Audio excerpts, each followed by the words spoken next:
Welcome adventurers and history buffs.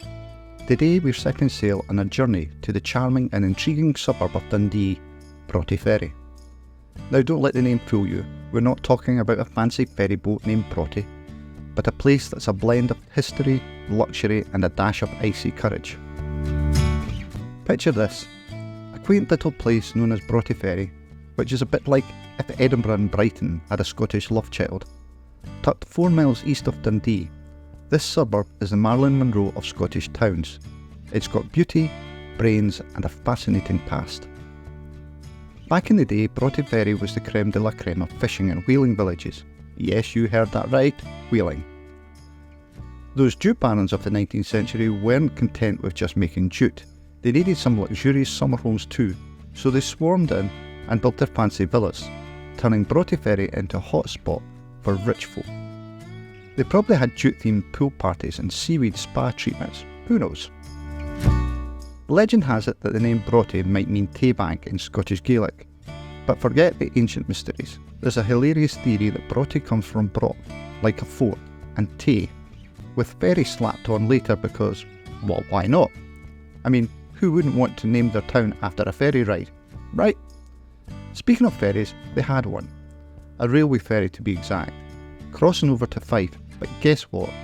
They were like, nah, we're keeping the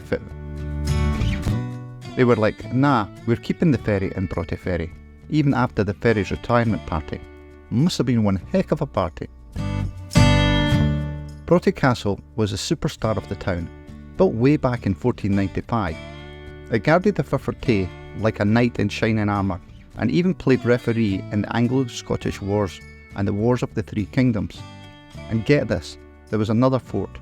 Oh yeah, Broughty Ferry was basically the Game of Thrones of its time. Fast forward to today. Broughty Ferry boasts 2 fabulous churches, a railway station that's basically a celebrity, and a castle that's aged like fine wine. They've got stained glass windows that would make any churchgoer jealous, and that railway station? It's the oldest in Scotland that's still chugging along. Now let's dive into the chilly waters, quite literally, with Broughty Ferry Duke. Imagine people dressed as pirates, penguins and probably a haggis or two, plunging into the icy waters like it's the most normal thing in the world. It's a tradition that refuses to bow to weather, and trust me, it takes some real Scottish spirit and pickaxes to break those icy waters. Oh, and the Duke. It's the talk of the town, nay, the entire country.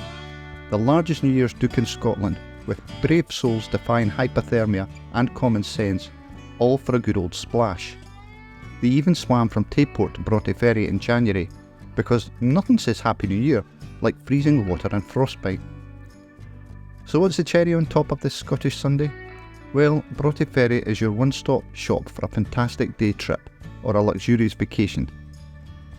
With its vibrant town centre, quirky shops and restaurants that'll make your taste buds dance a jig, it's impossible not to fall in love. And let's not forget the Broughty Ferry Gala Week.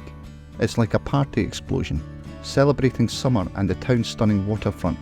A week of fun, family and probably some bagpipes thrown in for good measure. In the end, Broughty Ferry isn't just a suburb. It's a history book, a comedy show and an adventure waiting to happen. So whether you're a history geek, a sea lover or just someone with a quirky taste for frozen swims, Broughty Ferry is your dream destination.